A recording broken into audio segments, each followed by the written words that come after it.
जर कनिष्ठ अधिकारी मानत नसतील तर मग कलेक्टर साहेबांच्या खुर्चीला शिवसाहेबांच्या खुर्चीला काही किंमत आहे का?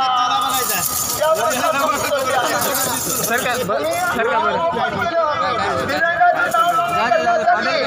दिव्यांग मित्राला मोबाईलमध्ये कुठे नाही दिला आणि शिवसाहेबांकडे मागणी केली की दिव्यांगांना ॲपमध्ये नोंदणी करता येत नाही. तेव्हा ग्रामसेवकाला आदेश दिले. ग्रामसेवकांना ग्रामपंचायतीला आणि ऑपरेटर 1 ते 21 जुलैपर्यंत गावामध्ये प्रत्येक ग्रामपंचायतच्या सेतूमध्ये असणारा ग्रामपंचायतचा ऑपरेटर विमा भरण्यासाठी 100 रुपये घेऊन ते ग्रामपंचायतच्या सेतूमध्ये विमा भरण्यामध्ये मशगूल होता. म्हणून एकही दिव्यांगाची नाव नोंदणी झाली नाही. आम्ही आमच्या संघटनेच्या वतीनं आवाहन केलं, आम्ही मदत केली म्हणून 10,000 लोकांची नाव नोंदणी झाली. कापशी झाली नाही. तुम्ही आमची का मस्करी करता? या प्रश्नाचं उत्तर आम्हाला द्या.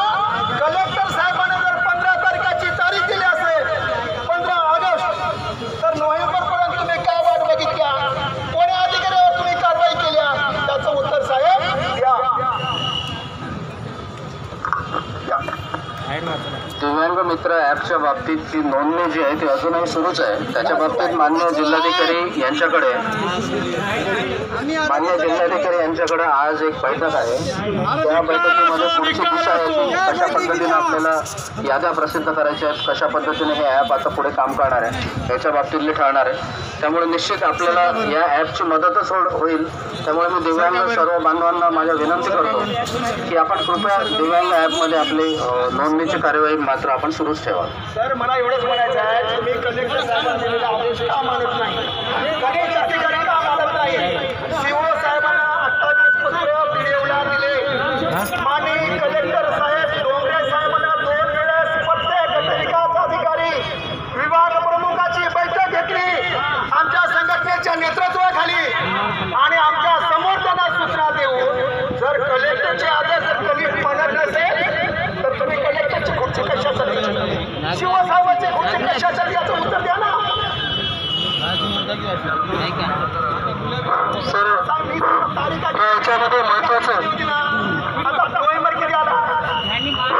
सर्वात महत्त्वाचं म्हणजे आपल्या जिल्हा परिषदेकडे एकच आहे. सध्याला कोरोना ही महामारी भयंकर बिमारी आहे. आपण सगळे पाहतो. आज जसं पाहिलं आपल्याकडे पत्र पाहिले 14 वित्त आयोगातल्या निधीतली आपण तरतूद केलेली त्याचा खर्च झाला. मला हा तळागाळातल्या या नांदेड जिल्ह्यातल्या शेवटच्या तळागाळातल्या ग्राम पातळीवरचा दिव्यांग इथे आलेला आहे.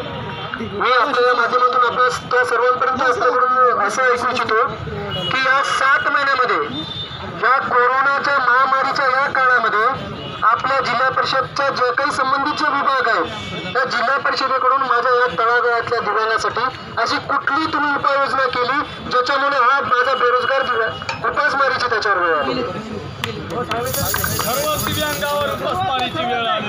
कोरोना आणि लॉकडाऊन याच्यामध्ये शासनाच्या ज्या काही उपाययोजना होत्या त्या सगळ्यांसाठीच होत्या.